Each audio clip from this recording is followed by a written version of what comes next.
Oi, gente! Sejam bem-vindos a mais um vídeo aqui desse canal. Me perdoem a minha voz, mas é porque tá tendo no momento, eu tô rouca e eu precisava gravar o vídeo, enfim. Então a voz vai ficar assim mesmo, eu não tenho o que fazer. E eu espero que isso não atrapalhe o decorrer do vídeo. Então, gente, o vídeo de hoje é um caso criminal, é um caso bem pesado. Então, assim, se você é um telespectador que já é um pouco mais sensível e que acha que algum tema específico pode vir a te dar algum gatilho, eu indico que você não assista esse vídeo, por favor. Que você assista outro vídeo, pode assistir algum vídeo de pessoas notáveis, mentes brilhantes, que são conteúdos bem mais leves. Então, é isso, fica o aviso desde já. Eu sempre deixo um alerta pra vocês, né? Logo após a abertura, eu deixo o alerta pra que vocês assistam por conta e risco, né? Porque pode causar gatilho em algum tipo de telespectador. Então é isso, gente. O caso de hoje é um caso bem pesado. Eu espero que vocês gostem da forma como eu vou contar ele aqui pra vocês. É isso. Não esqueçam de deixar a curtida de vocês aqui embaixo. Comentem o que acharam do vídeo. Deixem sugestões de vídeo também. Se inscrevam no canal e compartilhem esse vídeo com quem se interessa por esse tipo de assunto. Então é isso. Vamos rodar a vinheta e depois a gente já começa o caso de hoje.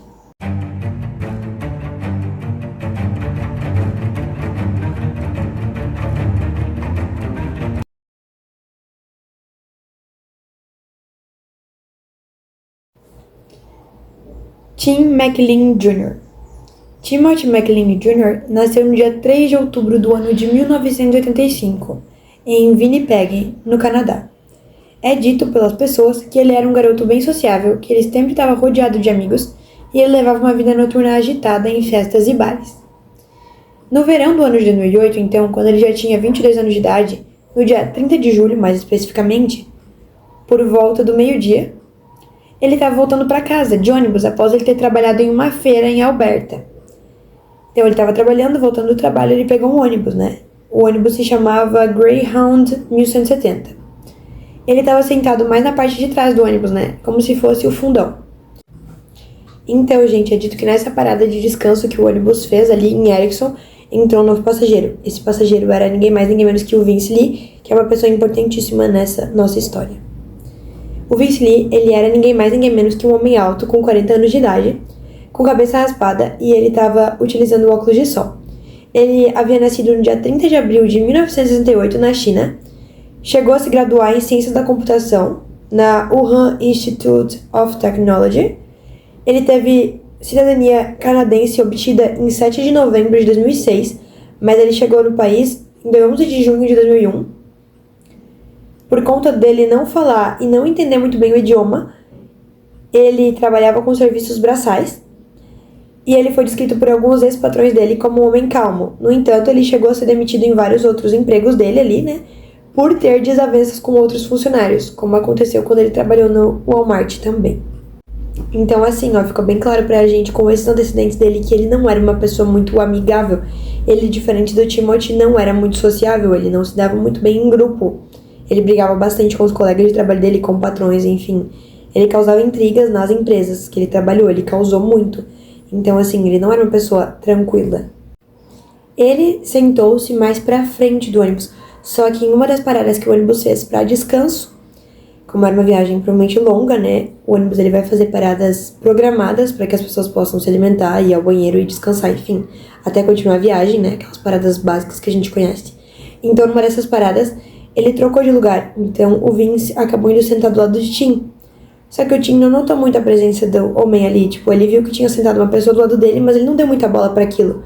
Então ele continuou ali o que ele tava fazendo, que no caso era ouvir música, ele tava com os fones de ouvido ali, ele tava ouvindo música, ele acabou adormecendo com a cabeça encostada na janela, e o Vince estava sentado do lado dele.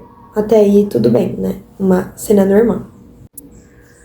Então, gente, é nesse momento que as coisas começam a piorar e pioram muito. Vocês vão entender por quê.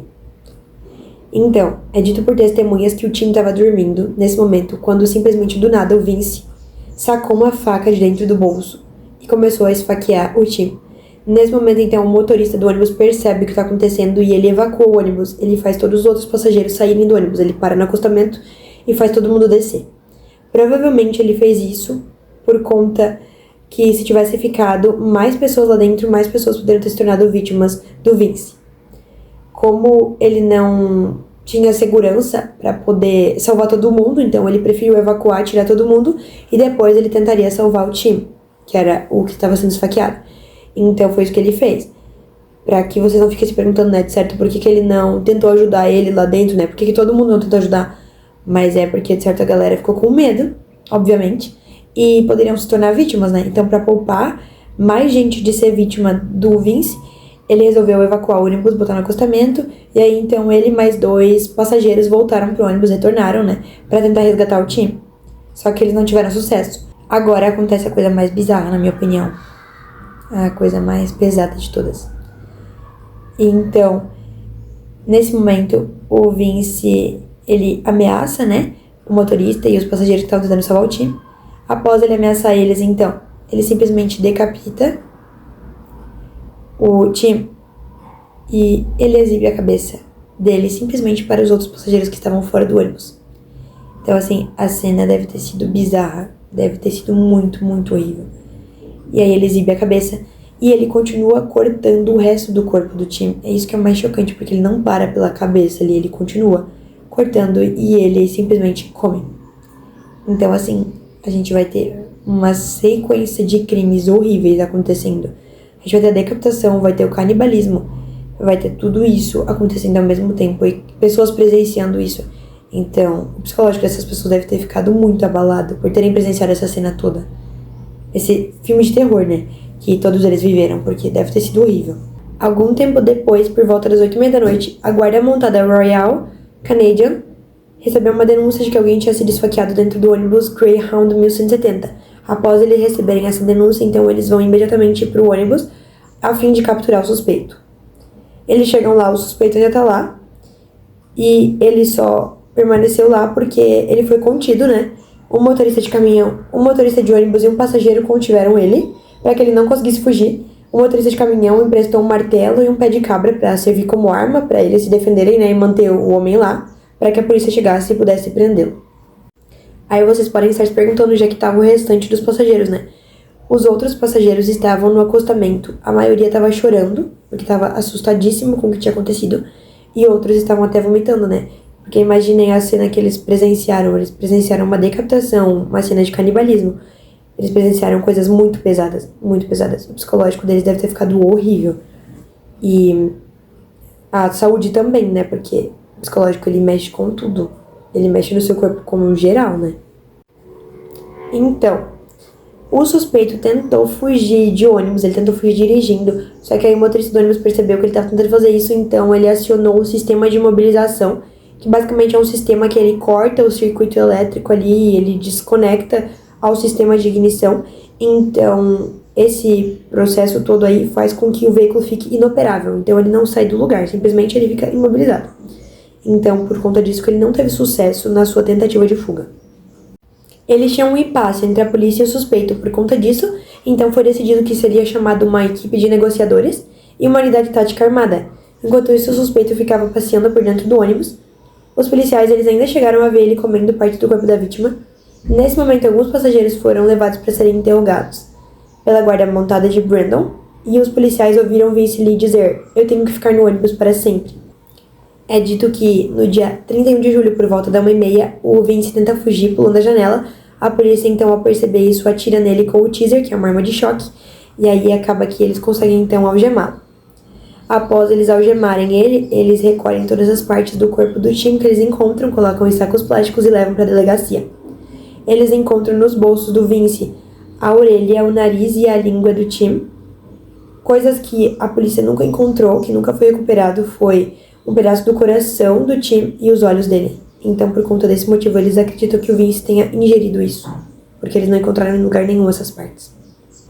Por volta das 10 da manhã, os representantes das empresas de ônibus levaram os outros passageiros para uma loja para eles poderem comprar roupas, né, já que todas as roupas dele tinham ficado nas malas dentro do ônibus. E então eles chegam aos seus destinos por volta das 3h30 para se reunir com a família e amigos. O julgamento.